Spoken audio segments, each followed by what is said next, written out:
Are we live? I think we are live. Hey, everybody. I am Jeff from Fuller Embroidery Nerds. We have Justin Arment joining us. We have Bonnie as well as Anita, and I'll go ahead and let Bonnie and Anita introduce themselves. Okay, Anita, go ahead. Okay, so my name is Anita. I'm actually coming from Germany, currently in Düsseldorf at an exhibition show. Coming from the hotel room, so don't worry. So I'm working in the textile industry since probably around 30 years now, and I'm working with AMANN Threads. I'm a colleague from Bonnie, and yeah, quite curious what's gonna happen today. Hi, my name is Bonnie Nielsen. I've been on the Embroidery Nerds, I think, once already. We had an interview. Been in the industry for 40 years. I work at AMANN for the last 8 years, and Anita is actually my boss. Very good one. And I've learned a lot at AMANN about threads, and I hope that you'll all learn something today by listening to what she has to say. Okay. Perfect. And we'll go ahead and check in here. We've got some people watching. We have Marla joining us, saying hello, everyone. We have Letty Walker as well, saying awesome. We have DJ Kev checking in from North Carolina. We have, I'm going to probably get this name wrong, Moonwar Johnny joining us from, it says Salam. All right, awesome. Well, thank you for joining us. And today we have Anita. She's going to be talking about threads, and we're really excited for this presentation to learn more about thread and kind of how it's constructed. Very good. Okay, so yeah. So I'm working in the threads business, working for AMANN, as I already mentioned, for more than 23 years now. So thread is kind of my passion, probably the passion about it, and the interesting thing about it is what you can do with threads, everything. And at the final end, if we think about it, threads is holding everything together. So just think about your total environment and think there are no threads, then we would walk around in rags and would not have any clothing. You would have not have any home textiles. Your cars would look totally different. Your bed sheets would be just pieces of textiles. All your garments not existing in the way they do. Maybe we would run around like the old Romans did. Shoes which are not really comfortable, and many other things in our environment which are actually sewn together. So as we said already, Bonnie and myself, we are working together, even though we are working in different fields. We found out that many things are overlapping also. So she's our embroidery expert. So I learned a lot from her about embroideries. What is the point about embroideries? How embroideries are done? What are the difficulties with embroideries? And as we are mainly a thread manufacturers, of course, we are also, let's say, sometimes experimental, and we are creative. And so actually for us it was kind of a very normal thing also to use our typical sewing threads for embroideries, which was maybe a little bit strange for Bonnie at the beginning, because it was like, you can use sewing threads on the embroidery machine? How can you use sewing threads on the embroidery machine? Correct, Bonnie? Yeah, this was, well, you get conflicting, you get different messages over the years where it depends on where you work, the people you're connected to. And it was always kind of like looked down on about putting a sewing thread on an embroidery machine. But now I know the differences, and she'll explain. She's got some good Yeah. slides coming. Yeah. Well, so let's have just a look into that. So when we if you go to slide 2 on our presentation here. So yeah, that's us. Welcome. So we go to the next one, please.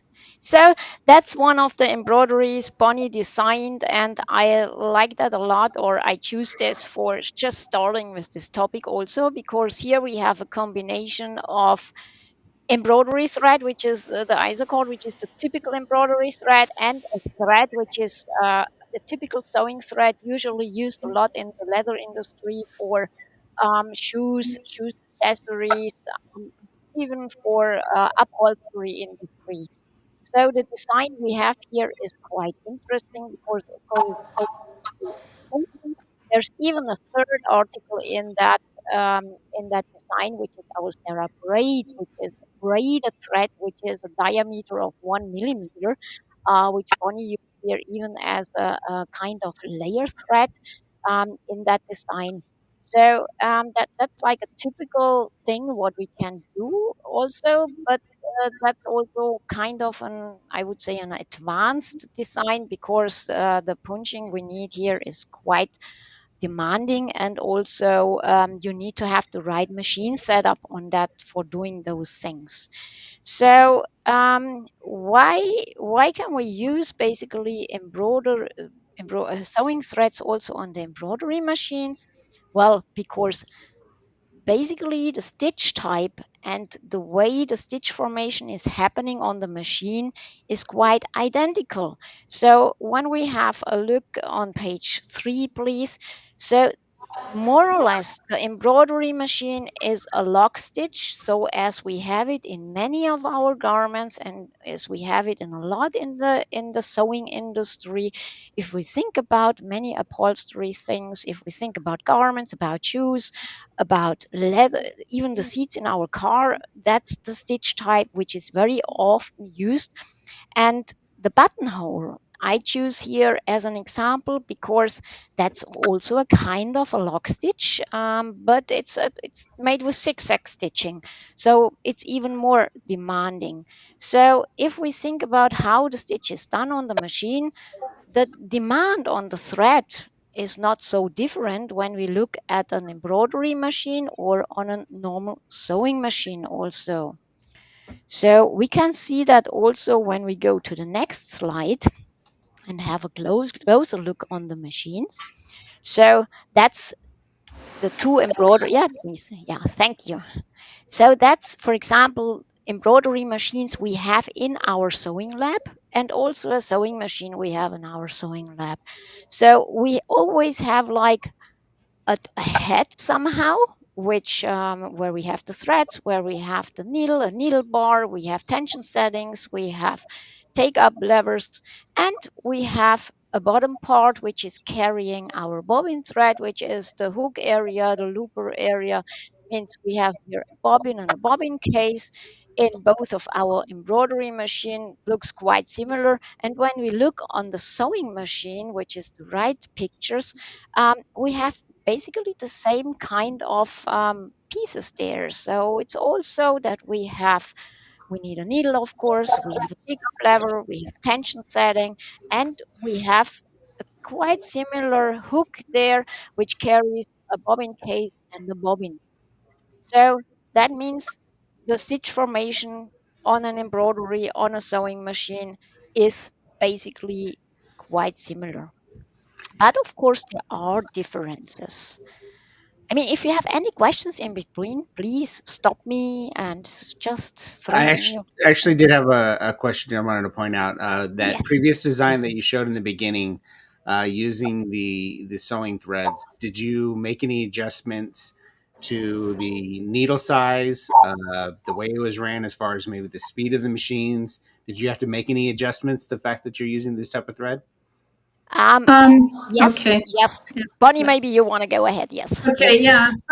That's a very special machine, which I did it on. It was the ZSK Racer. We bought that machine because we wanted to do some technical embroidery, but we also, the automotive team uses this machine quite often. And this machine has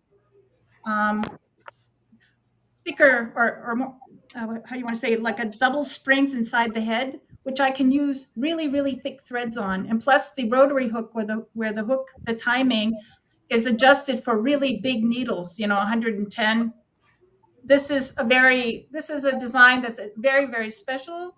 You can't just put it on any machine, but you can use thicker threads on machines. It's just that this particular one, the threads are so thick that you would need a special machine like what we had in order to do it. But the whole thing is basically the same. It works just like a regular embroidery machine. It's just that it's set up to run these really thick threads. So it's automotive as using sewing threads in cars, that the construction, they can do this. So it's done on an embroidery machine. Okay. Okay. Okay. So maybe one point to mention here also is that, of course, whenever we go with different threads which have different surfaces, we need to adjust the machine accordingly.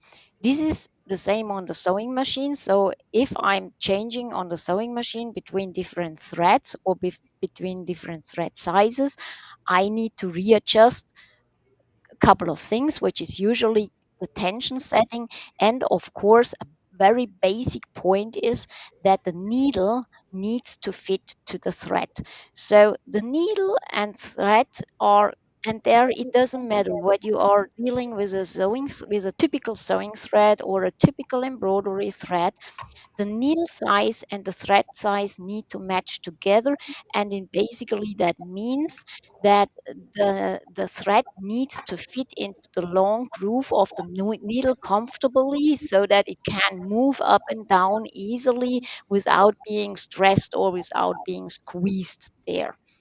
And but that's a basic rule which fits for all kind of sewing operations. So it doesn't matter whether you're doing whether you're working on an embroidery machine or if you are working on a just typical sewing machine.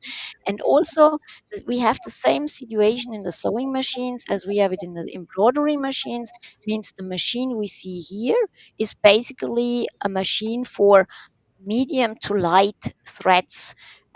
If I want to run heavy threads, I need a different machine with a different setup, with stronger springs, with a bigger needle hole, with a different setup in the hook also. So this means those basic rules which we are having in the sewing process, just looking at how stitch formation is done, how the needle is catching the needle, how the looper is catching the needle thread. That's always the same principle. So that's why we have basically also the same rules there. Okay. Yeah. So in general, so when you look, when you usually look, when you buy threads and you look at the description of the sewing thread, usually what you find there is also a recommendation for the needle size. And so more or less each thread manufacturer is providing a fitting recommendation for the needle size to make sure that the sewing process is running smoothly in combination of needle and sewing thread. Okay. Very basic. Yeah. Okay. So when we go to the next slide also then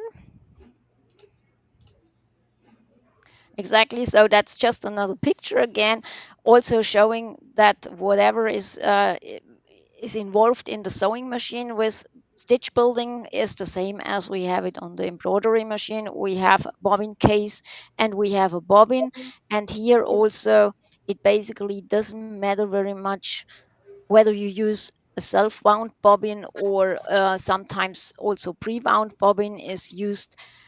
The, the only thing with the pre-wound bobbins, but that's also the same thing whether you are going into a sewing process or are you if you are doing embroideries, is that usually pre-wound bobbins are not running so smoothly as self-wound bobbins.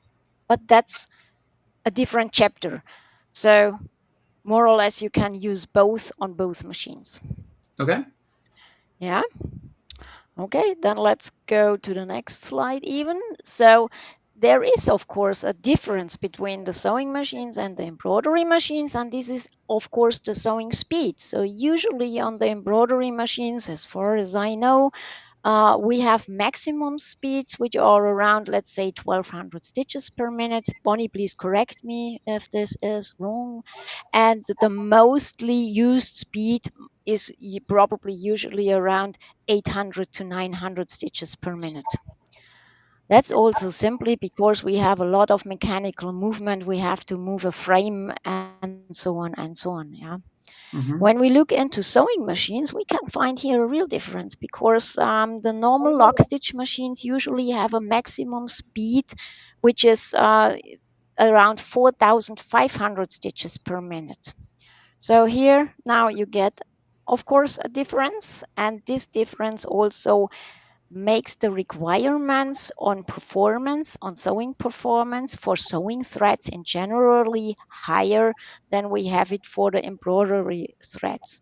They are higher in a demand of maybe strength and heat resistance also. Of course, the special demand we have on the embroidery machine is that we are going in a multi-directional stitching, and very often we have very small stitches. So it's not that I would say the one or the other has principally a higher demand. It's just also maybe different demands, because with a normal lock stitch machine we are just sewing straight, whereas the embroidery machine goes different directions. So that's definitely a difference we have here.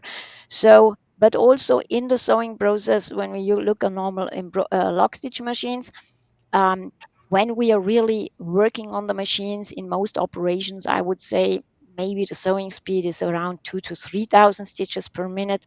There are operations which are with 4,500 stitches per minute, but that's not, that's would say always the case. Yeah.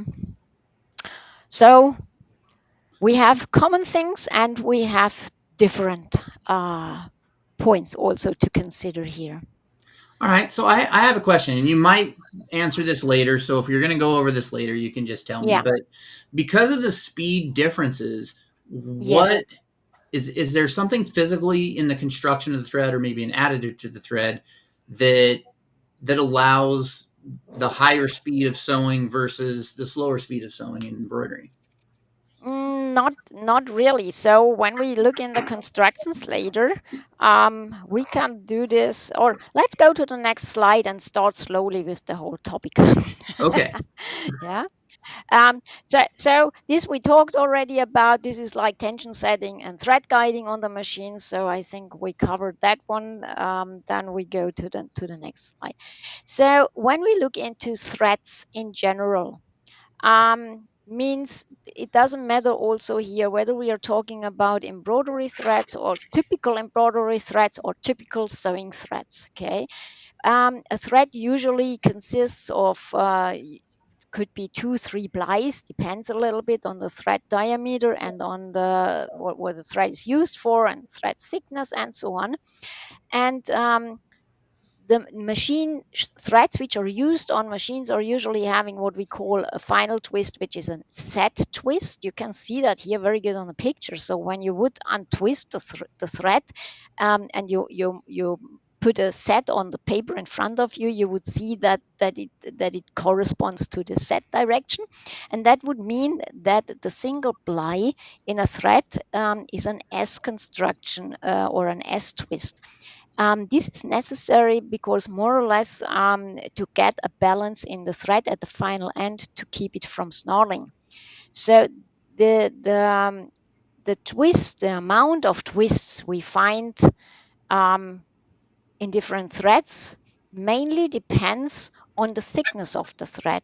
So usually a finer thread has a higher twist level. So normally we're dealing here about 1,000 to 1,100 twists per meter for a ticket 120, which would be a tex ticket 40 in the embroidery threads, and which would be like a tex 24 or 27. So just to get an idea which ticket size we're talking about. Okay, so I'm going to just interrupt you there for a second. So Yeah, the Tex 24 is would be equivalent to like a 40 weight in the US exactly. market. In the embroidery, yeah, in the Okay. embroidery threads, yeah. So these numbers on the thread sometimes could be a little bit confusing because, like in Europe, there is a different system than in Asia, and the embroidery threads are different from the sewing threads. That's a little bit sometimes a little challenge here, which we have. Yeah, has historical reasons, is complicated to explain. But if we would look at a ticket 30 in the sewing thread, that would be a text 90 for normal sewing threads. I think there's no special. What would it be in in an embroidery ticket size? I have no idea. Bonnie, you do?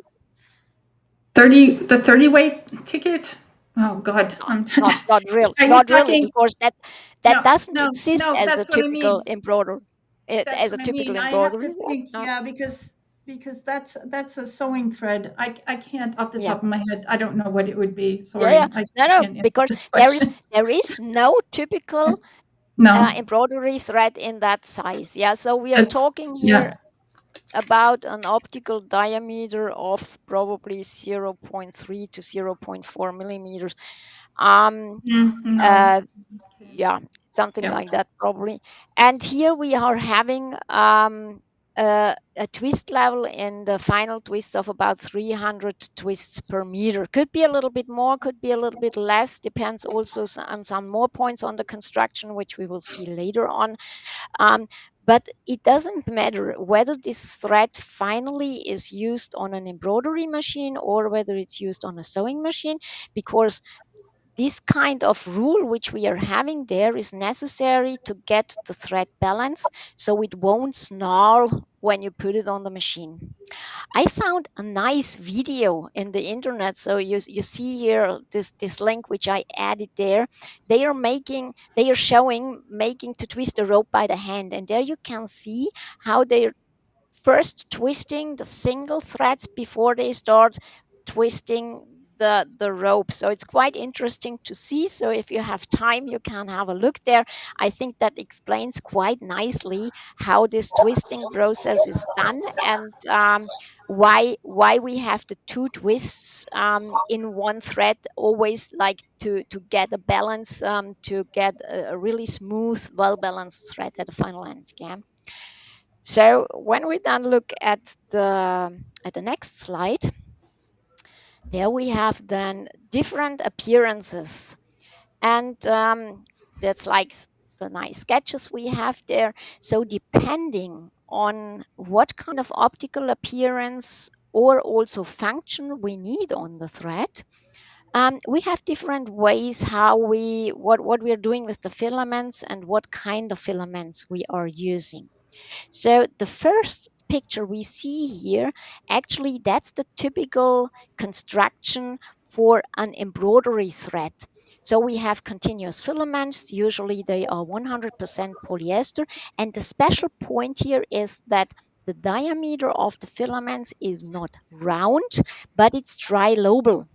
So this means it's like, looks like a little star somehow. Why is this done? Because on this tree lobal construction or this tree lobal surface, we get a higher, let's say the surface itself is bigger, higher, how you say, than with a round Shiny. Yeah. it with a round construction, and that has the impact that more light is reflected and the thread gets a very shiny appearance. And this is usually what is demanded for embroidery threads. We want a nice shine on the threads. Yeah. So the the next construction we have here is also continuous filament, and this is shiny. We also do this with synthetic fibers. We like synthetic fibers because we can shape them according to our demands, and they provide usually a good and high breaking strength. So that's why, for example, this is the construction we use in the Serafil also. So the first one on the top would be the construction of the isocord. That's the one. The next one is what we use on the Serafil continuous filament. It has a shiny surface, but not, let's say, a super shiny surface, because the diameter of the single filament is just a round shape. Then we can have also dull threads. So we would say they have a textile character because they are a little bit hairy on the surface, to create more this maybe a rustic optic. So this is the most used threads actually we have in sewing industry, which is core spun, usually also like from 100% polyester, but also like mixtures are possible. So there's also like the famous cotton core spun. There, the cotton is in the wrap, and the cotton is in the wrap, and the polyester is in the core. So somehow always synthetic fibers here are also included, and with them, the surface is not shiny and smooth and very even, but it's a little bit hairy and dull. So this means we can also get a dull optical appearance when we look into embroideries at that point. And then there is another main construction we are using. So there are some more, but I just choose here the main ones, which is a spun, which is only consisting of single staple fibers of about 3, maybe 4 centimeters length, when we talk about synthetic fibers, and which have maybe different lengths when we talk about natural fibers, because that's, for example, the construction you would find in a typical cotton thread. Also, the optical appearance here, and yeah, the surface, we would say it has a textile surface. It's a dull optical appearance. Okay. We have a comment here that actually leads into a question that I have. Yeah. DGCAP said, I use the Mon Saba thread. Text 24 works well like 40 weight thread, but Text 30 gives more coverage for some designs I digitized. At least to the Yes. question, like to Bonnie, back to that design we were looking at that you digitized, because of the different thread thicknesses. Of course, when you're digitizing, you're going to have that in mind. And Yes. you have to digitize differently for that, correct? Yes. Yes. Yeah. Yeah. I mean, So because as you can see, kind of that whole style of that kind of that light fill, even though you draw back, you look at the picture, and the colors are still filling the areas, but you're using very light densities because you know that the thread's going to fill in those areas, correct? yeah, the thing is, on his face, those are all manual stitches. There are no computerized generated stitches in that face of the. But I've been doing this for so long. I knew how far or how long I should be. I Mm-hmm. just doing it for so long. It's not a something that somebody would do probably if they're not, if they're just beginners or whatever. But with my style, anyways, it's the magic happens when you step back from it, because that's when you see everything. When you look up close, you think, what the heck is that? But when you really step back, then you see the image itself. So it's just a style I have. Uh-huh. But yeah, I had to take care that my stitches weren't too small. And in the areas where I did generate any kind of stitches, I really had to take care that the stitch distance was working with the size of the thread. So this is just very important. If you go up in size or if you go down in size, it's just, yeah, it's not the average, Yeah, as a so 40 so weight. so the full coverage on density is going to change depending on the thickness of Correct. the thread. Um, Here's some samples that I actually have that are, I'm not sure exactly what text weight this is. Let's get it. If I can see it. Yeah, but this is some Oh, yeah. examples of some thicker thread that you're going to get Oh a yeah. lot more Yep. coverage using less stitches in your design. Um, this is Yes. actually a piece from our friend Joe Kramer, that does Mhm. a lot of classes on different threads. But you can get a lot more coverage areas in designs using the thicker threads that you're talking about, and using a lot Yes, less of stitches. course. Yes. Yeah, Yeah. yeah, that's That right. that's true, and that's an important point to adapt the stitch density on the design. But what also happens is, when you use a coarser thread, in general, the optical appearance also gets less smooth, a little bit coarse, a little bit more rustic, Hmm. than when using thinner threads. So when you have thinner threads, you get more like an even surface. When you use thicker threads, or the thicker the thread, the more, let's say, not really uneven. How should I say? It's more textured. Yeah, Hmm. Creates more yeah. texture, and Maybe so it's that's not the as, right. Yeah. yeah, it's not laying smooth, and that's why I think I enjoyed playing with some of these threads, sewing threads, because they weren't typical for, embroidery in the respects of their optic and stuff. And I read in one of the comments, one guy, that you read about using Saba, that works well. I mean, I didn't have to change my densities from Saba 120, which is a 40 in embroidery, and for the same design. It's just what happens is it looks more, how do you say it, more retro. It's got, Right. dull, kind of hairy, kind of, it's got this kind of look to it. So I'm happy to see that somebody else tried this. So that's great. Yeah, yeah. And so, I mean, when we look in our, let's say, core span embroidery, core span ticket range, which is the Saba, actually we have around 8 to 10 different sizes there, from very quite thin to very thick. So playing around with those, that's what we sometimes do in our sewing lab, just to see what is the different effect when we change from one ticket to a thinner to a thicker ticket. Of course, adapting the stitch density, because you get totally different effects, but by just changing the thickness of the thread on some points. Yeah, one design can look more elegant when you use thinner thread, and you can get a rustic look when you use a thicker thread. Yeah. So that's and then it can look different when you use a shiny thread, and it gets a totally different appearance when you look when you take a dull and textile surface thread.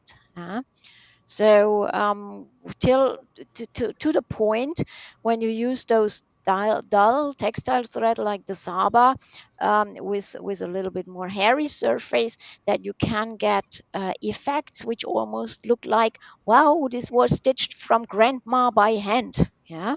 So Yeah. Yeah. actually, that's just showing when we have the first one, which is our ISA cord, which is well known. That's the trilobal. That's the typical. That's the embroidery thread. So even though, of course, we can also do it the other way around. So sometimes for special effects, or when we want a top stitching or a layer thread on a sewing machine which is very shiny, we can use also ISA cord on a sewing machine. So nobody is really discussing whether you can use an embroidery thread on sewing machine, but using sewing threads on the embroidery machine seems to be a little bit, how you say, adventure. um, so we sometimes use ISA cord also on sewing machines. Then, so that's the typical embroidery thread, being very shiny. When we use Serafil, which has the round filaments on embroidery, so we have a corresponding ticket in the Serafil range, which is Serafil 120, Tex 21, I think it is. Then we have a shine, but we don't have such a extremely high shine, or such yeah, this very shiny surface as we have it with the ISA cord. So it's more like how you say, a silky appearance, I would say, something like that. Yeah.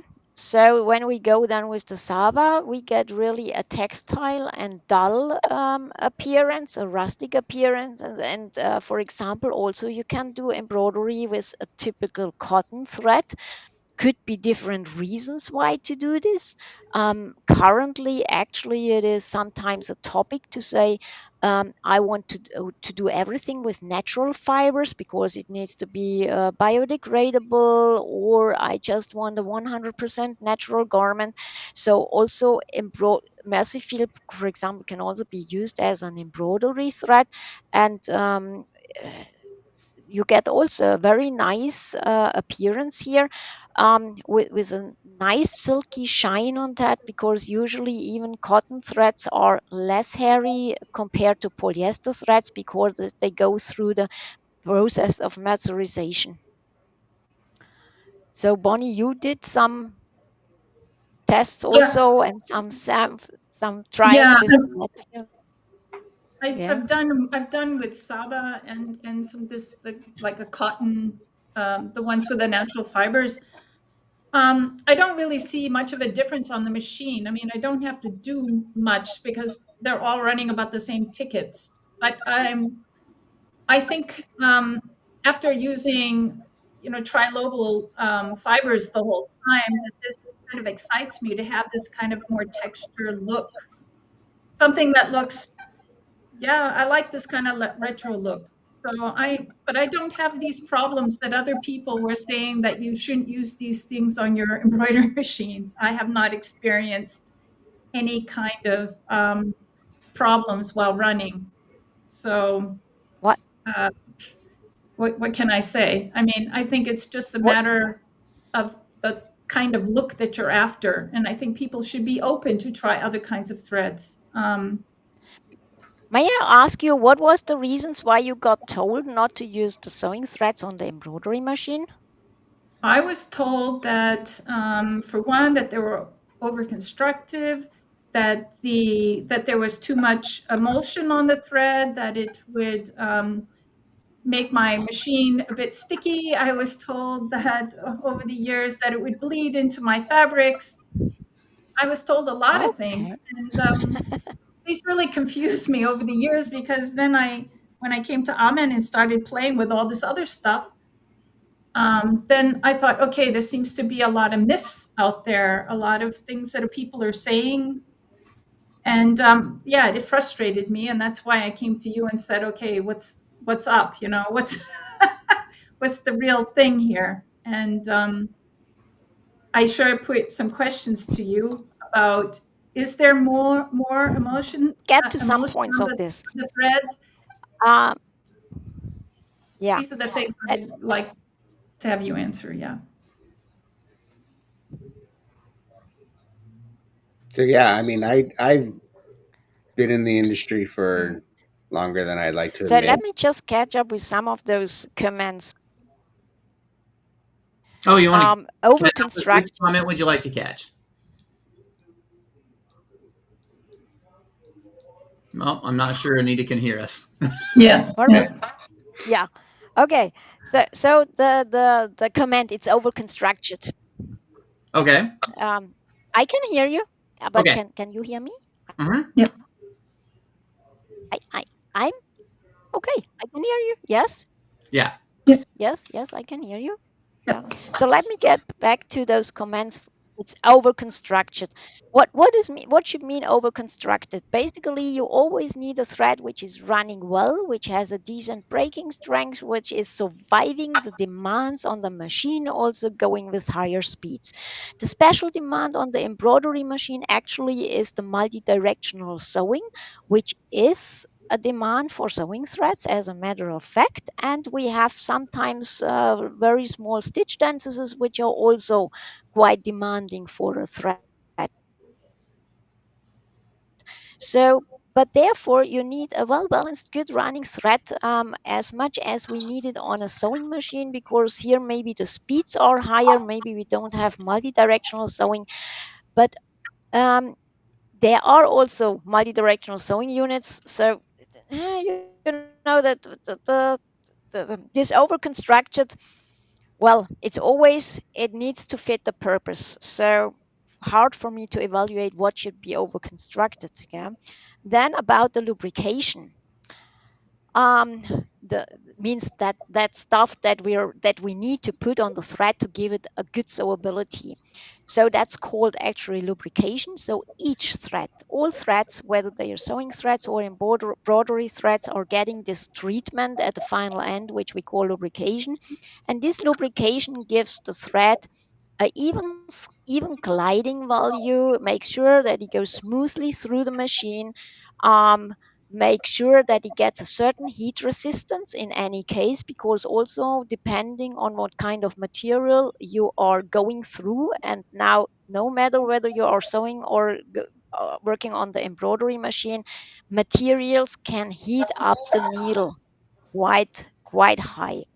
So the lubrication makes sure that we have a certain heat protection there, that the thread runs smoothly, that it's not stuck on the machine. And the point here, it doesn't matter whether it's embroidery thread or a sewing thread.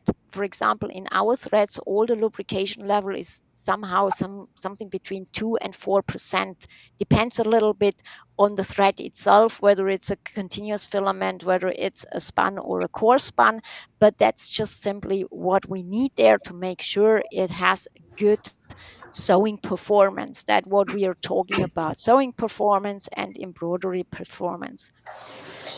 um, if we put too much on the machine, then yes, it could happen that we find that we find lubrication residues on the thread guiding parts. But this could happen whether this is embroidery thread or a sewing thread. So if it's there, it's there. That's it. Yeah. So there is not more lubrication on a sewing thread than we have it on the embroidery thread. It also needs to be well balanced, and also that means this is 2 to 4%. So bleeding into the fabric, normally no. If we have this color bleeding into fabric, usually it has other reasons, especially in the embroidery, in the work, where we find then that we had processes with a lot of steam, with heat, with other things which were happening there. So color bleeding, because of that, we say for sewing threads this is more than with embroidery threads. When we use sewing threads on the embroidery machine, not something that we can confirm, not something that we actually noticed. I'm not saying it's not happening, but then usually it has other reasons. Okay. So my comments on that. Okay. Fairy tales. But then you were going to say something. What were you Very going to good. say? Yeah. I was just gonna say, as long as I've been in the industry, I learned with the typical 40 weight thread, doing a lot of just run of the mill corporate designs or school design stuff like that. Never really straying away from that, and hanging out with you and Joe over the last couple of years, Bonnie. I've learned so much about different threads, and it's completely opened up a bunch of creative ideas that I've done. You saw in my class last year, Yeah. incorporating it into 3D puff, Yeah. and just experimenting it all around, just like DJ Kev's comment. Yeah. Yeah. Just changing the thread slightly can give you a completely different outcome, and even helps in production sometimes. Yes. Mm. Yes. Yeah, it just opens up other doors. I mean, I think everybody kind of gets into this, they kind of get stuck in a way because, the corporate world are making these logos, you got your basic colors that you buy, this nice shiny thread, and this is what everybody's kind of looking for. But there is a whole nother world out there, because in other parts of the world, I saw, if I walked into a store, I was finding like these dull threads, and they looked like sewing threads to me. And I was a little bit confused. How come they're doing it and we're not? Kind of thing. And I was really, for a long time, being kind of Yeah. being pushed not to go in that direction. But ever since I came to AMANN, they opened the doors. I could put everything on the machine. Whatever we have there, I put it on just to test it, to see how it works. And I'm having a bit of fun there when I have some time to do it. Doesn't mean that we'd sell it as a so-called embroidery thread, but it just shows me that you can run a lot of things that are probably not something that somebody would have thought of doing. That's all.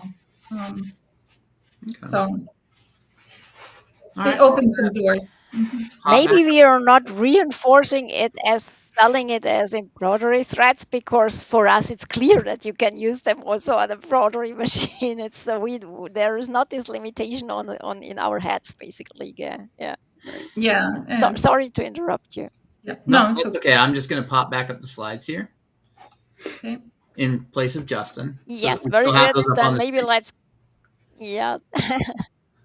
then maybe let's have a look on the next slide. When we go to the next slide, then also, so there is definitely. Can you go back to the last one with the cones on the machine? So there is another difference we have in the so there is like a technical part where we say just from the technical part how embroidery happens, how sewing happens, the stitch formation itself, what the thread has to, let's say, perform on the machine in the sewing or embroidery process. That's of course one part. So here uh, basically whether you use sewing or embroidery thread, it both has to undergo the same process in stitch formation. Of course, embroidery is a special, very special application. So I made this picture also from our embroidery machine on the sewing lab. And here, of course, we can see a difference when it comes then to the final application. Means on an embroidery machine, we do have not only one color and one cone, but we have several colors and several cones there.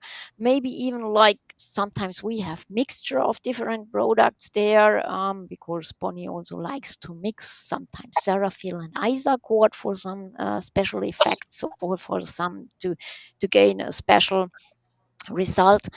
Um, so that is that of course creates a certain, let's say, demand on the makeup when we talk about sewing threads or embroidery threads, because on the sewing machine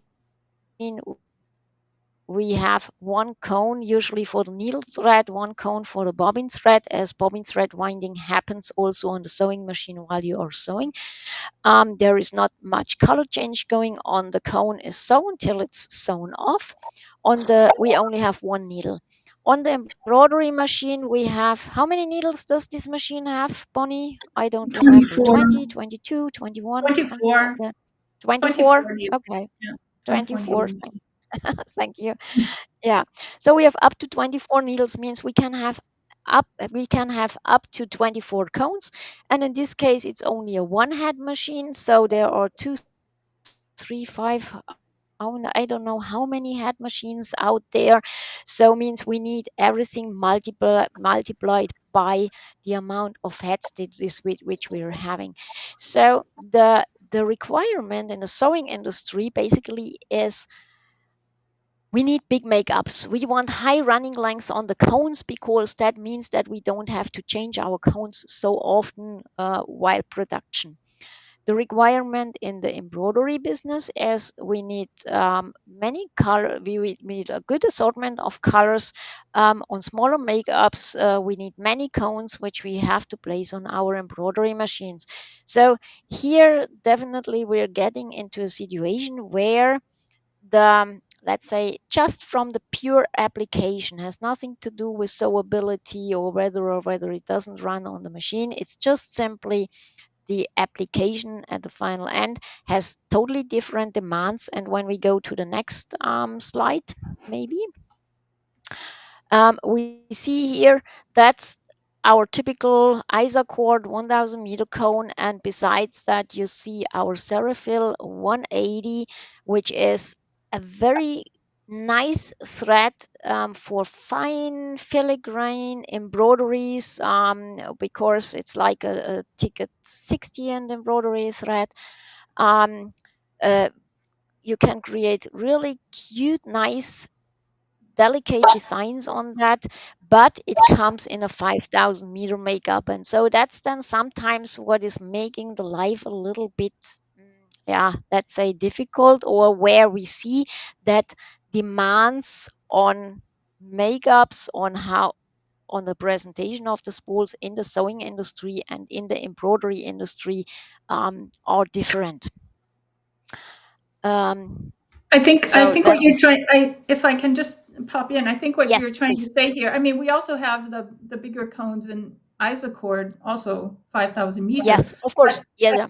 but the thing is, when most of this really thin, tiny embroidery stuff, you might not need such a big cone. And so these are the problems that we sometimes have if somebody's trying to buy them for their industry clients. And so they would say, yeah, but I don't need such a big cone. We don't have a smaller one for the industry in this size, like 1,000 meters, because it just because it's made for sewing. And I think this is what she was trying to get across, that some of the makeups that we have Exactly. Yeah. don't really fit in the lines of what somebody who has an embroidery machine per se. That was what I think. That's what I think you were trying to say, Yeah. isn't it? Okay. Exactly. Exactly. Yes. Thank you. Yes. Yes. So that's actually a fact that we're dealing with.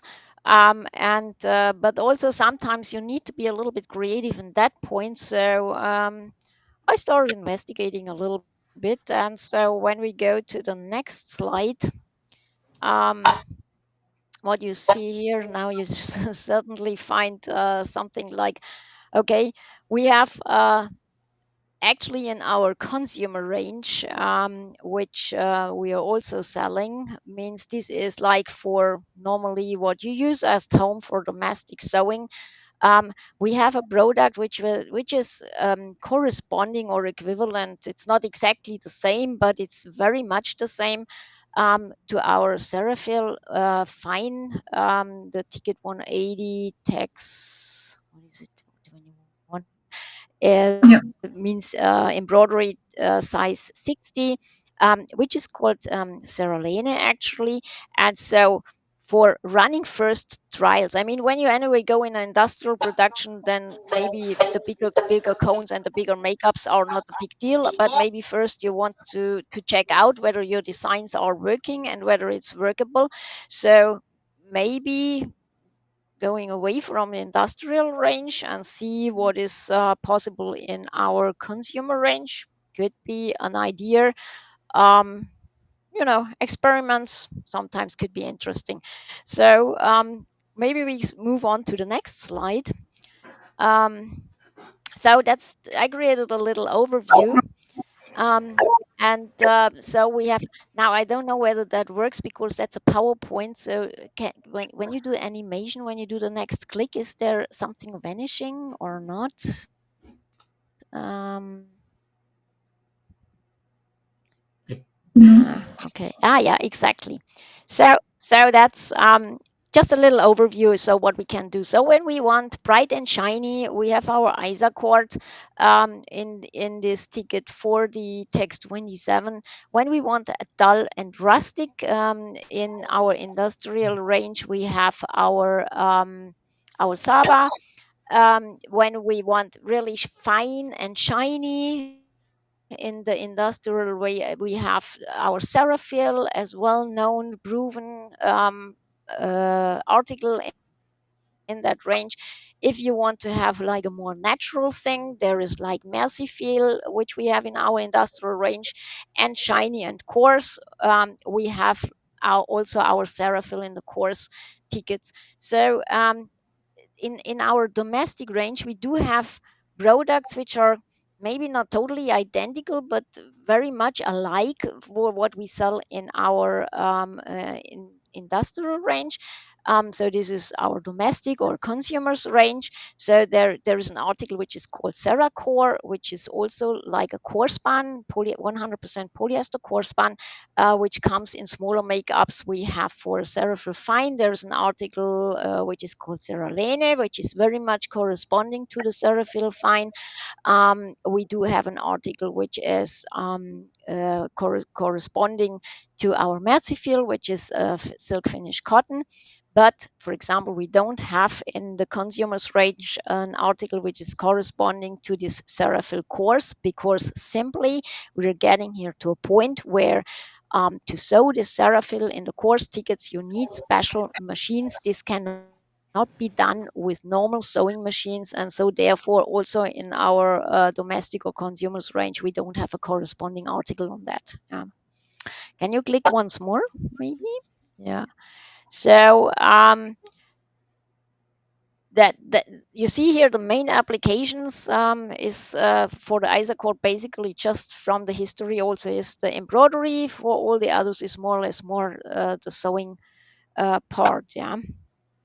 So that's basically a little overview. So just if you're interested or if you're curious, you can search a little bit around and see what is available, making trials with that also, because the effects you will get with those domestic or consumer products will be very similar to our industrial range also. Okay. So good. Do we have one more slide? I think, yeah. Yep. Okay. Here it is. Yeah, very good. So here, what I did, I just made additionally the makeups. So for what would be a similar product from our consumer or domestic range to the industrial range. You see here the makeups even are sometimes very small, maybe even too small, like with 200 meters or 800 meters. But at least for running a trial to see how things working, how would be the optical appearance, choosing those before then maybe going into bigger cones at least would be an option to play around with. Yeah. Okay. So Awesome. So yeah, I'll go ahead and pop up the last slide here. Thank you very much. And we'll drop out the PowerPoint here. There we go. And now I'm big, and we don't want me to be big, so we'll go back to very good. Thank you. normal size. So I guess, Anita, going through the presentation and watching everything, I guess one question does come to mind, and I think that you touched on it a little bit, is that it very much has to do with the application, and so the size and the color range. But why offer a embroidery thread versus a sewing thread?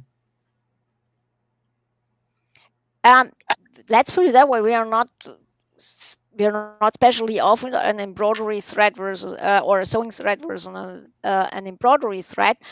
It's more like the thought that we say with sewing threads, where we have a wider range of different ticket and thicknesses, and which have also different appearance compared to classic embroidery threads.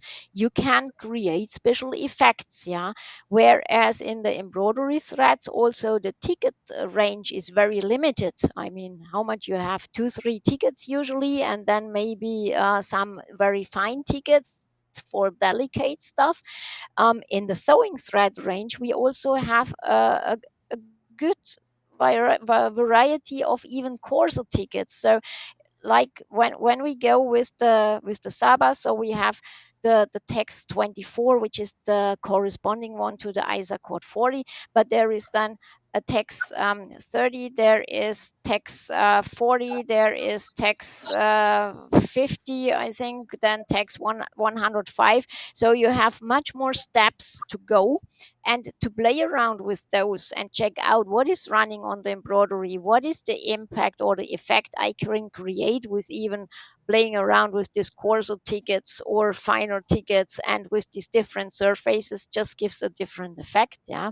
So it's not that I would like to say we are replacing traditional embroidery threads by sewing threads. That's not my intention at all, because embroidery threads just give super designs. It's very established. They have this nice shine, but maybe sometimes you want to do something else, yeah. And it's just opening maybe creativity a little bit. Okay. So yeah. And Justin is muted, but he's talking. Yep. That better? Yep. Yeah. I think the takeaway from Yeah, this you is are. that don't just think that there's the run of the mill 40 weight that I'd say the majority of us have been taught on in what we do on a daily Yeah. basis. If Yeah. you use Isacord or Saba now and you want to try something out, get a hold of your representative from AMANN. If you even use other thread brands that you normally stock and you have, your go-to vendor, talk to them. I'm sure, the majority of the big names out there, whether it be Madeira or Robinson Anton, they're going to have these versions of the threads that you're seeing here that you can possibly, talk to them, make sure your machine's set up for it, make sure you got the right needle size, and just kind of play with it and sample and get into something that's not your run of the mill stuff. All right. So one definite conclusion is if somebody tells you that you can't run a sewing thread on an embroidery machine, you don't have to believe that necessarily. Yeah. All right. So, Anita, where can people find you if Yes. they have more questions? Well, they can find me at AMANN. I'm working in. I can. I'm working at working at a technical advisory service at AMANN. So I think my email address is also well known, or Bonnie's address is well known. So we you know my email address. So please feel free to communicate. Okay. Yeah. I'm not gonna spell this now because my second name is a little bit difficult. So I'm sure that it will be to 100% wrong at the final end. Yeah. So maybe you can just share it somewhere. Yeah. Okay. And you're currently at a So show presenting right now, right? yes, Good I'm show. actually. Yeah, I'm in Düsseldorf. We have A&A show, which is the biggest show for workwear and everything what is connected to workwear. So all our workwear clients are exhibiting here, but also sourcing here because you have more or less both sides. You have the workwear manufacturers presenting their products, and you have all the industry which is supplying to the workwear. Presenting their products. So yes, we're exhibiting here, and yeah, tomorrow one more day to go, and then All right. ready. Awesome. Yes, Well, I think yes. we'll go ahead and close it out. We've got a tight timeline. So Thank you. I'm Jeff Very good. with Fuller Embroidery Works. We have Justin with JA Digitizing Studios. We have Bonnie here with AMANN, and we also have Anita here with AMANN. We'd like to thank AMANN for letting Bonnie and Anita come and join us today and share this education because it was fantastic. And if you guys would like to see more of it, please let us know in the comment, and maybe we can have them come back. But with that, we are all here representing the Embroidery Nerd. We'd like to thank you guys for your time, and we'll catch you on the next one. Thank you for joining us. Bye bye. Thank you very much. Thank you. Bye bye. Bye bye.